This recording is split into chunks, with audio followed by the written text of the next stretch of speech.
Happy National Poetry Month. I'm continuing a poem a day, and we're still on my yoga philosophy series. Today's poem is about Svadhyaya, the fourth Niyama in the 8 limbs of yoga. Svadhyaya is the study of self.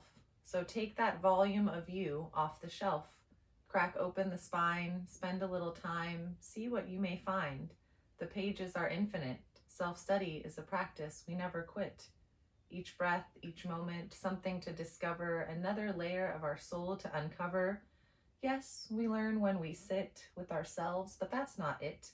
Every relation, encounter is a teacher or mirror to see the pages of ourselves even clearer. How do we speak? What do we say? Do we give each person the equal time of day?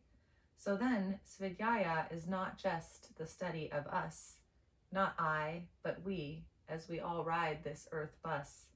To know ourselves is to know each other. Everyone is our sister, our brother. Thank you. See you tomorrow.